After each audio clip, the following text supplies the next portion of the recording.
안녕하세요. 지금 이 사람 임수민입니다. 룩셈부르크는 프랑스와 독일 사이에 있는 작은 나라죠. 교과서에 벨기에, 네덜란드, 룩셈부르크 3개국을 묶어서 베네룩스 3국으로 외웠던 나라인데요. 이 룩셈부르크에서 한국 여성 최초로 비즈니스 시장을 개척한 사람이 있습니다. 룩스코 박승은 대표인데요. 비즈니스 공간을 제공하고 네트워크를 지원하면서 유럽 진출을 꿈꾸는 한국인 기업을 컨설팅하고 있습니다. 우리 교포가 200명에 불과하다는 룩셈부르크에서 박승은 대표는 어떻게 비즈니스 기회를 잡았을까요? 룩셈부르크 한국 최초의 여성 기업인 박승은 대표 지금 만나봅니다.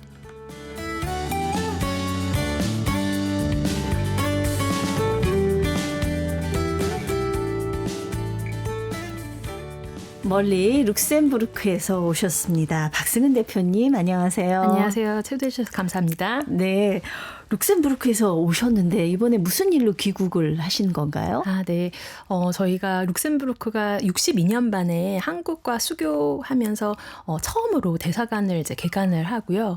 그러면서 또 저는 룩셈부르크 관련된 책을 출간하면서 좀 오게 됐습니다. 아니 룩셈부르크하고 우리나라하고 대사관이 없었나요, 서로? 그동안 수교 이래에 많은 관련 기관들이 왔다 갔다 하긴 했지만은 예, 그동안 없었습니다. 굉장히 축하할 일이네요. 네. 예, 저는 룩셈부르크 하면은 학교 다닐 때 베네룩스 3국 해서 벨기에, 네덜란드, 룩셈부르크 이렇게 외웠고 좀 작은 나라다. 이 정도 상식밖에 없어요. 어떤 나라인지 혹시 소개를 좀 간단하게 좀 해주신다면요. 네, 저 룩셈부르크 아시는 분들은 아시겠지만 세계 GDP 최강국으로 작지만 가장 최대 부국인 나라이고요. 말씀하셨듯이 룩셈부르크가 이제 각 주변 도시들이 이제 벨기에, 독일, 프랑스 이런 강국의 이제 주변 접경국을 가지고 있는 이제 작지만 아주 금융으로 강한 나라입니다. 그렇군요. 강소국이네요, 한마디로. 네, 맞습니다. 예. 아니 우리 박승은 대표님은 룩셈부르크 최초의 한국 여성 기업가 제가 이렇게 소개를 해드렸어요. 그쪽에 진출해 있는 우리 기업이라든가 기업가들이 아직 숫자가 좀 적은 모양이에요. 네. 제가 처음 2007년에 그 룩셈부르크 갔을 때는 사실 한국인이 100명 정도밖에 없었고요. 지금은 현재 한 300명 정도로 파악이 되고 있을 정도로 굉장히 한인 기업이든지 숫자가 적습니다. 그리고 한국 관련돼서 기업들인 철강 산업 관련돼서 효성, 키스와이어, 고려제강 그 대기업들 있고, 그리고 요즘에 IT 산업 발달으로 컨택, 비전사 같은 IT 산업의 중소기업들도 진출하고 있습니다. 예. 지금은 좀 다른 여성 기업가분들이, 한국 여성 기업가분들이 있나요?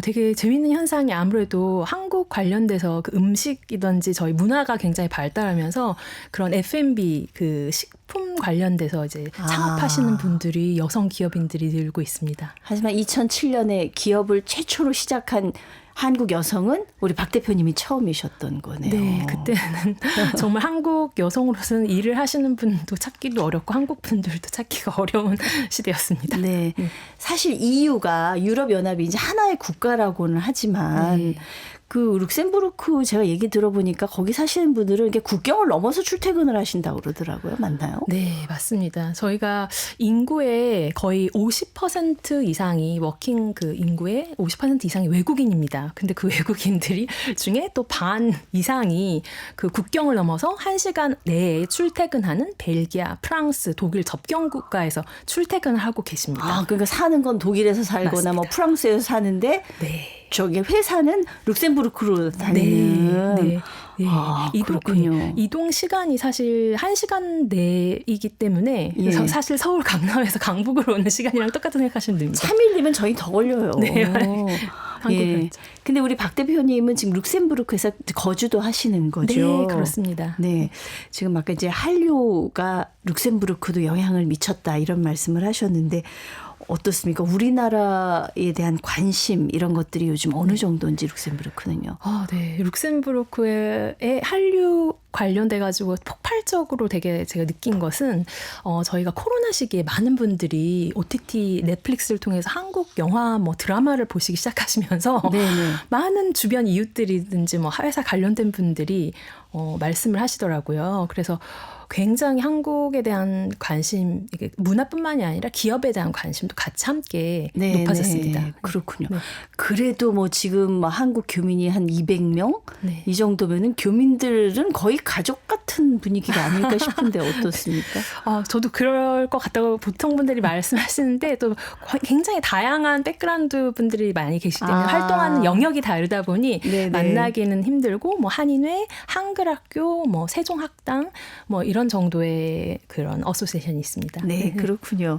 지금 이제 우리 박승은 대표님이 운영하시는 회사가 룩스코 비즈니스 컨설팅사, 룩스코 비즈니스 센터인데 이제 회사 이름이 룩스코.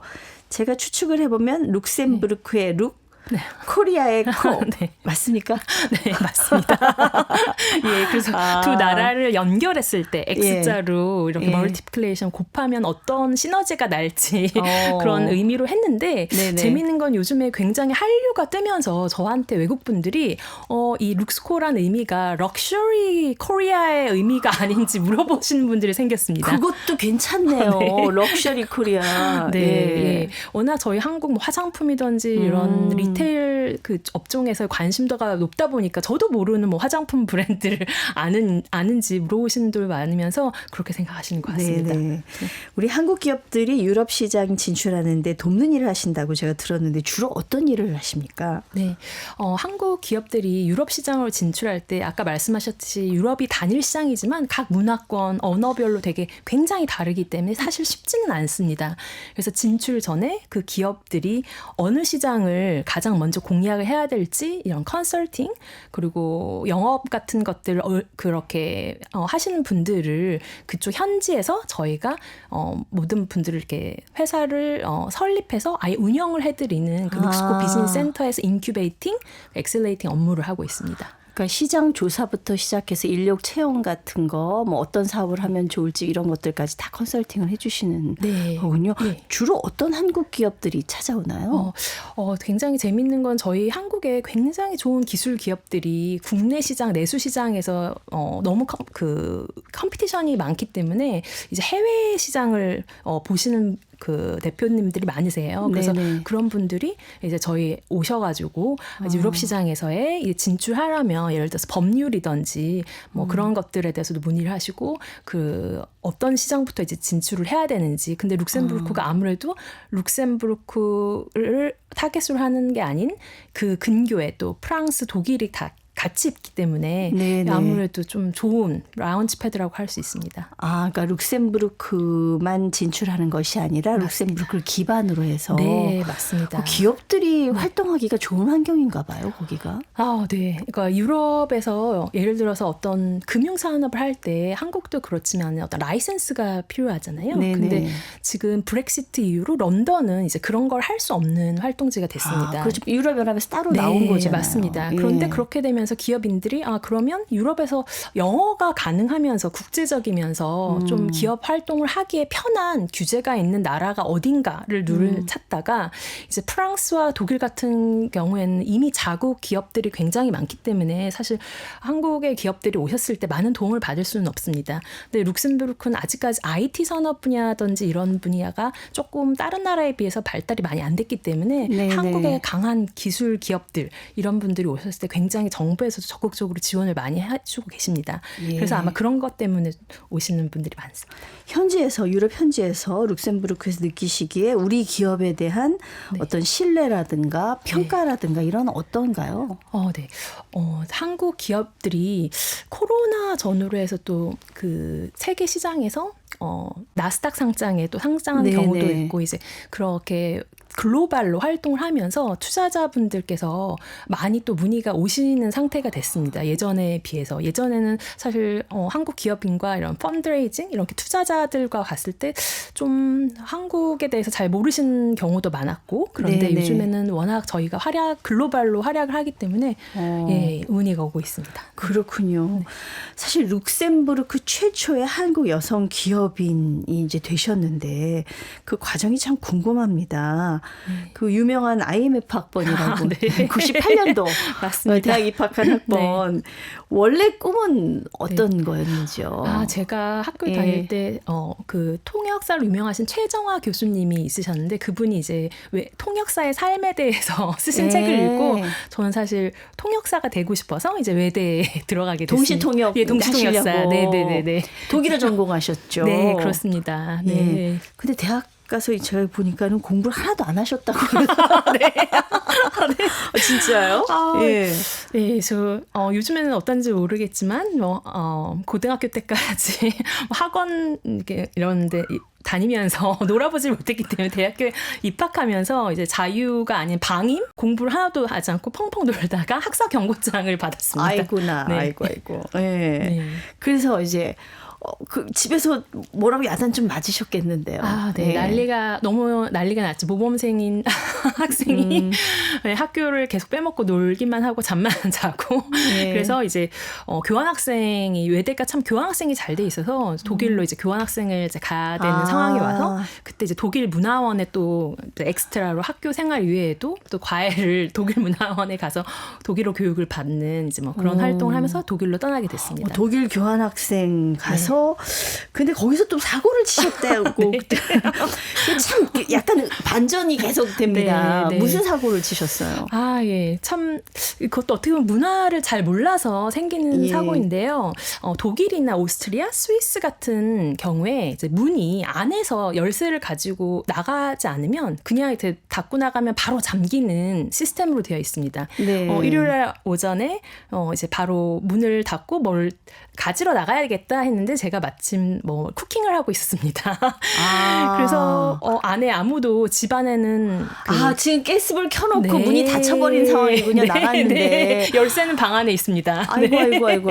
예, 근데 거기 제가 익스체인지 프로그램을 간 데가 바이에른이라고 독일 남부의 뷰르츠부르크는 도시인데요. 거기가 또 굉장히 카톨릭이어서 일요일에 다 교회를 가고 오전에 아무도 없으신 거예요. 네네. 그래서 주위에 정말 도움을 구할 사람도 없고 시간은 지나고 119 전화해야 되는 거예요. 119? 전화 그 당시엔 또 전화기도 없었고요. 아이고. 1999년입니다. 불난 거예요? 아니 불이 거의 날 뻔할 때 다행히 어떻게 지나가시던 강아지 산책하시는 분께서 도와주셔가지고 소방서가 오고 그 독일 문이 또 굉장히 단단하잖아요. 그래서 그 소방관 한 5명이서 그 문을 부셔서 이제 거기를 결국 들어가서 이제 그을림 있는 정도로 다행히 불은 나지 않았습니다. 하지만 이제 굉장히 그 기물 파손에 해당하는 죄를 그렇죠. 했는데 또 이제 말도 잘 안 통하는 때고 그쪽에서는 어떤 손해배상에 대한 이제 보험이 있는지 저한테 물어보시는데 그런 관념도 없었을 때고요. 보험도 안 들었을 것 같아요. 네, 맞습니다. 그래서 이제 주인집 그 독일에 사숙을 하고 있었는데 그 주인집이 이제 갓난 아이가 있었는데요. 한 6개월 정도 베이비시터를 하면서 그 돈 배상을 좀 이제 갚아나가는 걸로 그렇게 6개월 동안 내보면서 네. 손해배상. 네. 예. 그렇습니다. 덕분에 정말 독일어가 많이 늘었습니다. 그렇겠네요.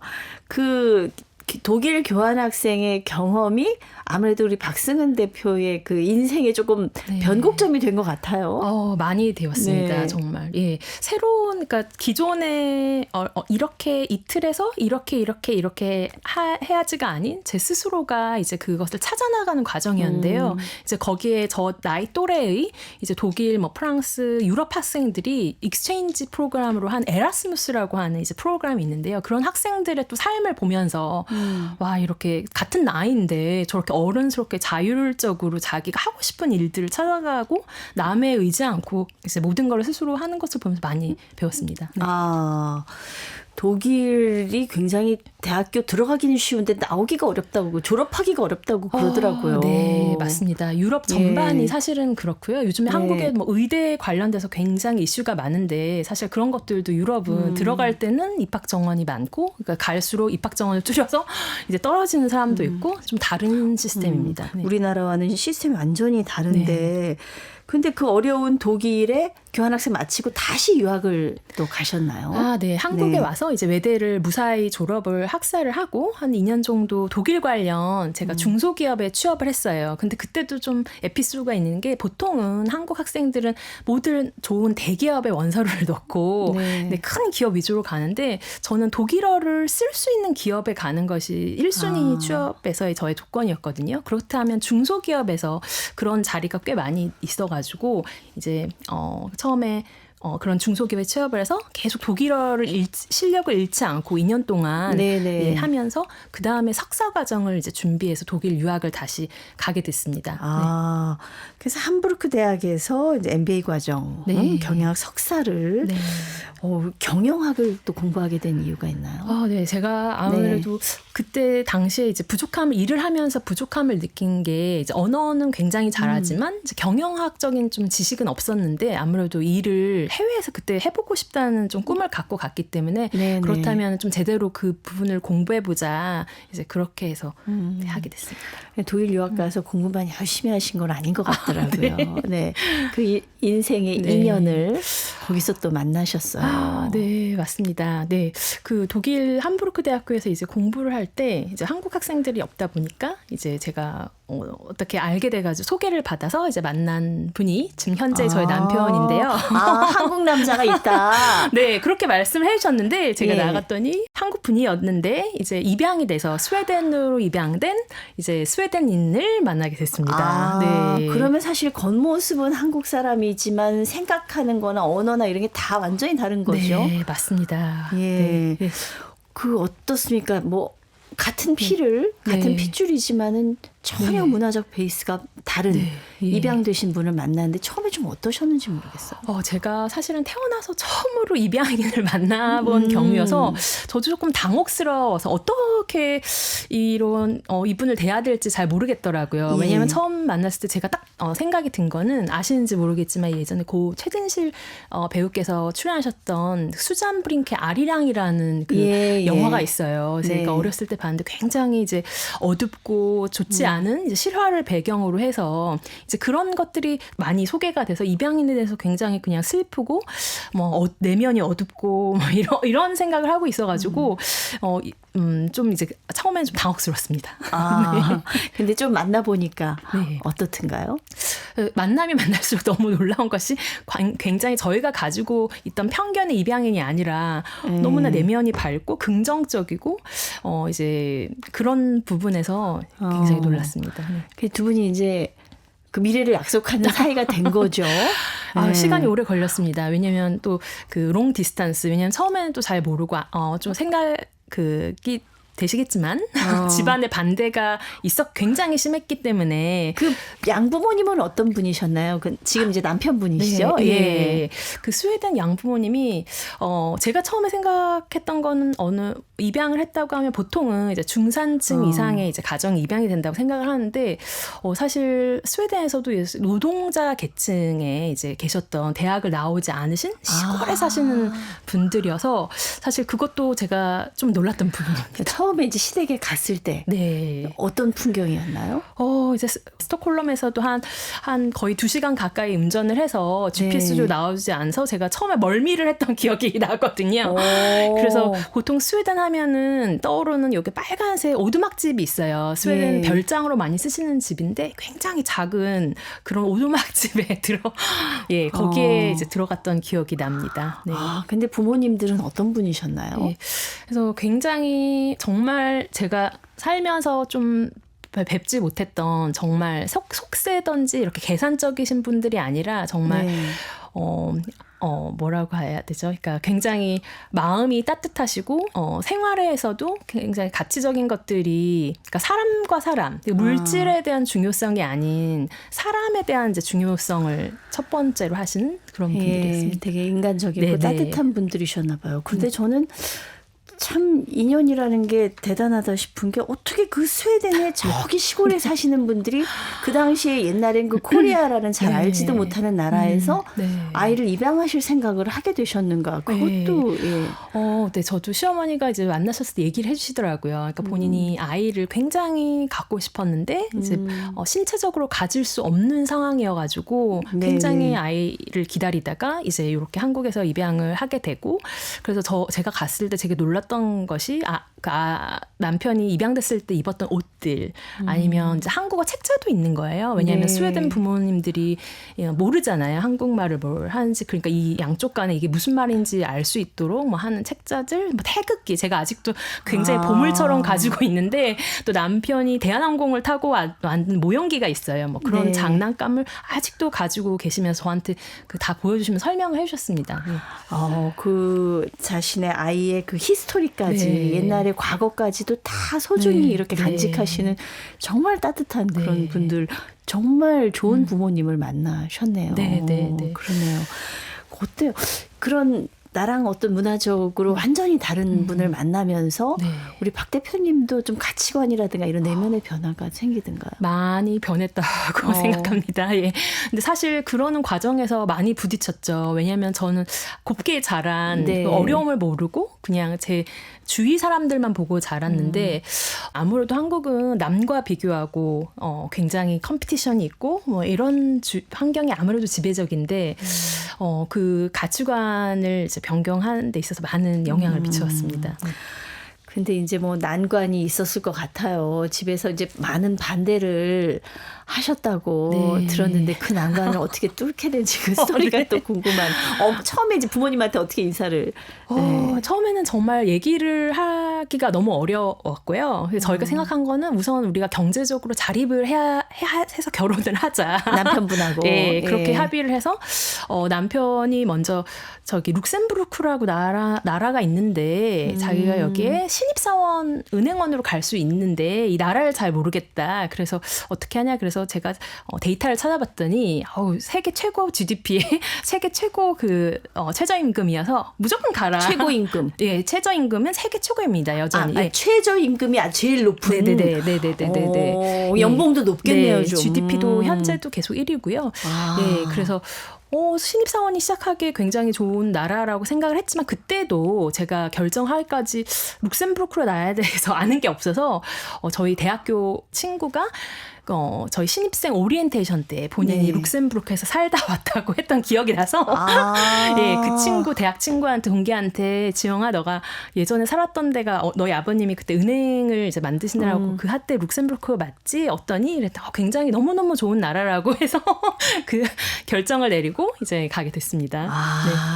그러니까 이제 결혼을 반대하는 것 네. 때문에 네네. 조금 연봉 높은 데서 네네. 직장 잡으면 부모님들이 마음이 바뀌지 않을까. 맞습니다. 네네. 그렇게 해서 룩셈부르크 행을 하게 되신 거군요. 네네네. 네. 그렇게 하면서 저도 이제 직장을 이제 구하는 와중에 예. 현재로 말하면 룩셈부르크 이제 주한대표부 이제 대사관이죠. 대사관에 네. 연락을 해가지고 여기에 취업을 하고 싶은데 어떻게 하냐. 그렇게 예. 해가지고 제가 또 한국 기업이 그쪽에 법인을 세우고 싶으신 그 대표님과 연결이 돼가지고 거기 법인장을 2007년에 되면서 회사를 만들면서 정착을 하게 됐습니다. 예. 그렇게 룩셈부르크 정착하니까 집에서는 네. 오케이 결혼해도 좋아하시던가요?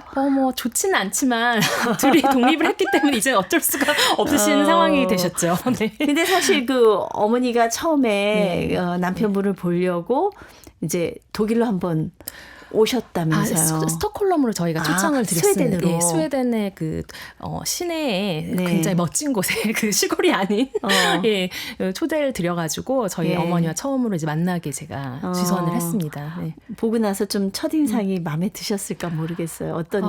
네. 근데 제가 어머니가 우신 것밖에 생각이 사실은 안 나요.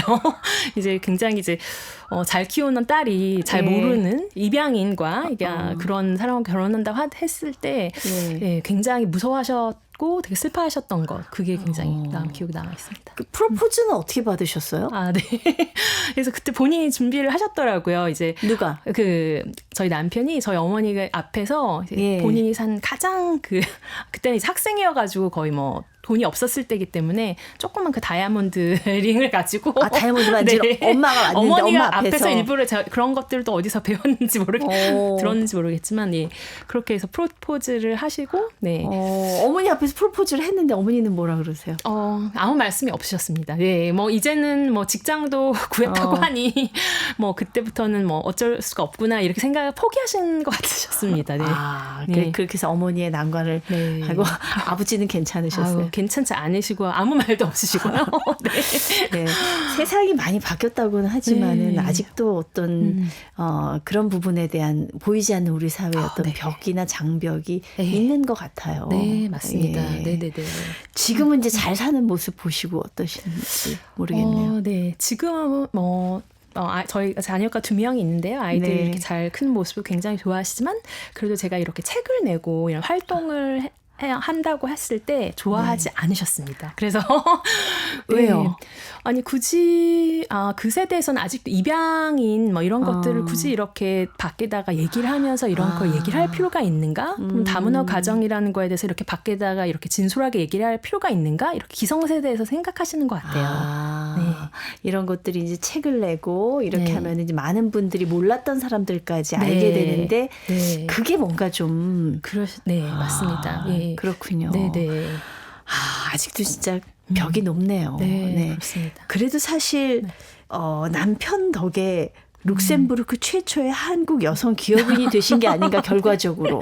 그렇네요. 네. 그런 생각이 들어요. 네, 네, 그렇습니다. 저희가 직장을 구하는 과정에서 이렇게 네. 굉장히 좋은 조건의 나라가 있다는 거를 저희로서도 그때는 몰랐기 때문에 네. 예, 어떻게 데이터만 보고 가게 된 나라가 굉장히 저희에게 가장 좋은 나라가 된 걸로 생각이 됩니다. 네. 네. 살아보니 세계 1위 부자 나라에 살아보니 네, 네. 좀 어떠시던가요? 네. 굉장히 장단점이 있는 것 같은데요. 이제 오시면 알겠지만 사실 한국처럼 이렇게 재미있고 먹거리가 많고 이렇게 놀기 좋은 나라는 없다고 생각이 거기는 되거든요. 반문화가 없나요? 네. 보통 한 8시 되면 이제 사람들이 옆에 국경으로 자기 나라로 돌아가서 출퇴근 이제 시간이 끝나고 나면 굉장히 이제 조용하거든요. 네네. 말하자면 이렇게 그 도시가 텅 빈 느낌? 네네. 뭐 여의도 갔다고 해야 되겠네요. 여의도가 그랬는데 요즘 한강공원이 좀 핫해지면서 네. 주말에 사람이 많아지긴 했는데 옛날에 여의도가 정말 주말 되면 네. 약간 텅 빈 도시 맞습니다. 같았거든요. 네네네. 룩셈부르크 시내가 좀 이제 그런 경향이 있습니다. 예.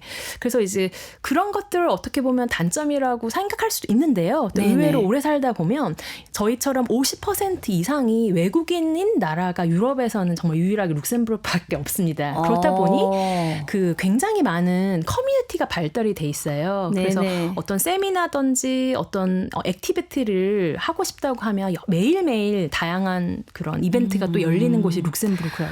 어떻게 보면 이방인이 많기 때문에 이방인 느낌이 좀 덜 들 수 있는 나라. 맞습니다. 이제 룩셈부르크에서 어떻게 사셨는지 또 어떻게 기업을 읽으셨는지 그 얘기를 들어야 되는데 벌써 시간이 다 돼서 오늘은 여기서 인사드리고 내일 하루 더 모시도록 네, 하겠습니다. 너무 감사합니다. 감사합니다. 감사합니다.